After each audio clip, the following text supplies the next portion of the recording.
Hey everybody, this is Lee. I'm a technical specialist for Autodesk, and I wanted to put together a quick holiday type themed motion graphics video. And in this case, I'm just going to use the motion graphics tools to not necessarily generate a motion graphics example that you might typically think of.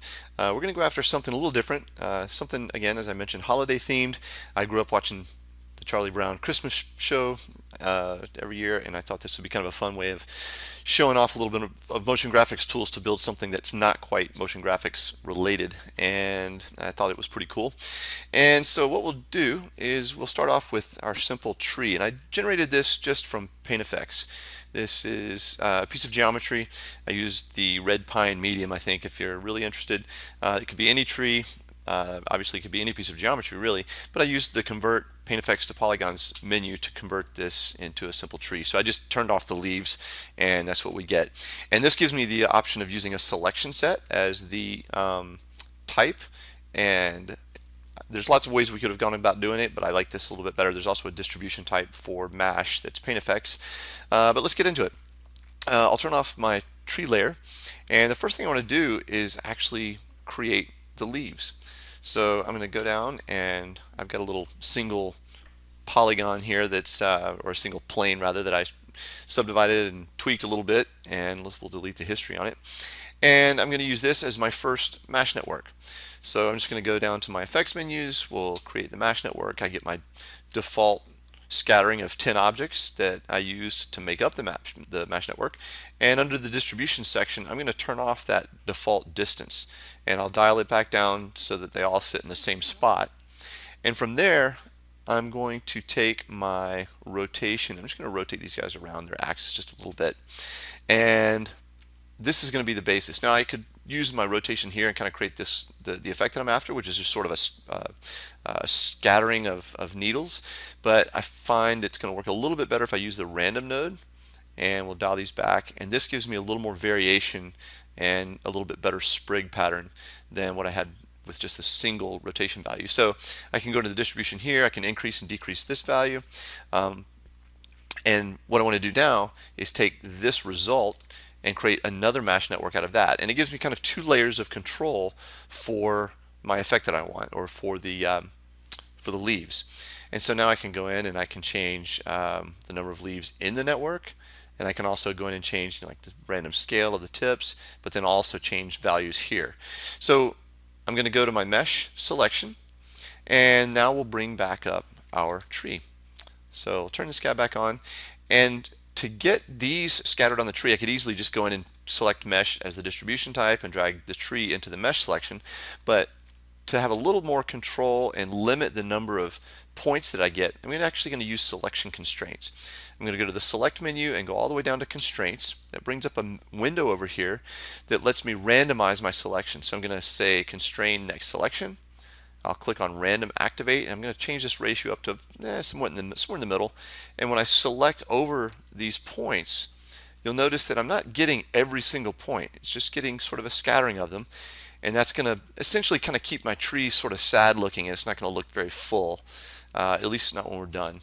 So I'm just going to quickly grab a few of these sprigs on the end, go all the way up to the top and grab a couple, maybe one right there.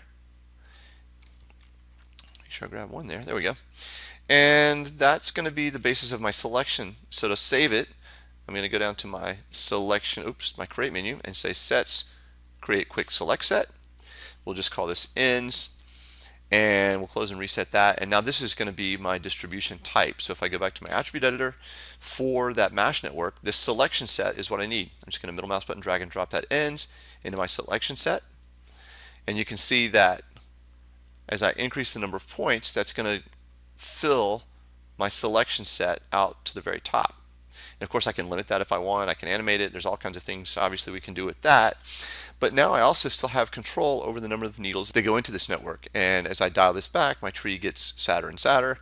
And the other control that I have is probably this is a little bit too thick, or too these clumps are a little too large for me.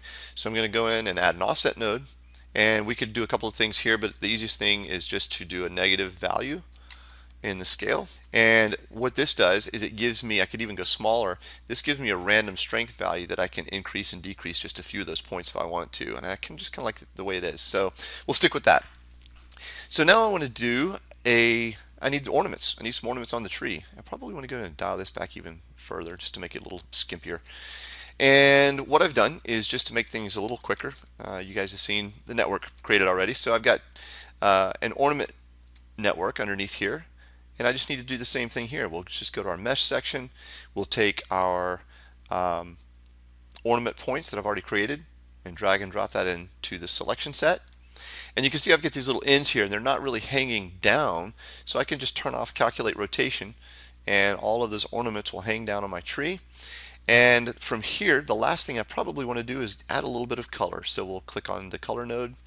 By default it goes to white, and what I'll do is we'll just pick a kind of a traditional red color, and that is pretty cool. But if I wanted to change the color values, we could just increase the random hue on this. And if we wanted to kind of limit this a little bit more but not stay so close to this red value, we can texture this color. So I've got just a ramp shader that's been created with 3 colors. I can drag and drop that into the color, and now you can see that we've got variations of randomness constrained to those ramp values in my ramp, which is kind of fun. So the next thing I want to do is make it look, actually, you know what?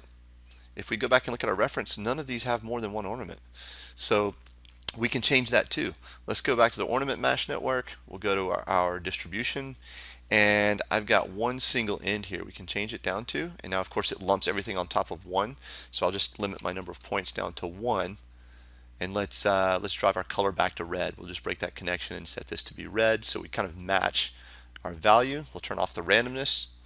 That looks pretty good. So the last thing is, if you look at the reference, obviously everything's kind of bent over. So since we're working with geometry, we can just go into our modeling tools and use one of our nonlinear bends. And that's a great utility. And I'm just going to bend that sucker over. We'll lower our low bound, and we can even move the deformer down so it stretches out a little bit more. But the problem is our bushes, our sprigs, and our Christmas ornament aren't going along for the ride. So we can change that really easily. We just go back to the ornament network. We'll take the actual tree geometry and add that into, oops, let's actually use the distribution node.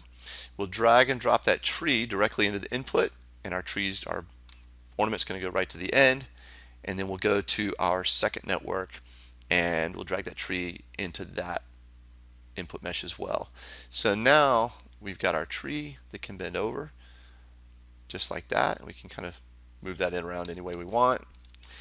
And if we really wanted to go crazy, we could take these and add a dynamics node and drop all the needles off, which I think also happens in the TV show. But I think I'll save that one for another video. At this point, I'll just go ahead and wish everybody a happy holidays and Merry Christmas. Hope everybody enjoyed the video and got something out of it. Thanks for watching. See you next time.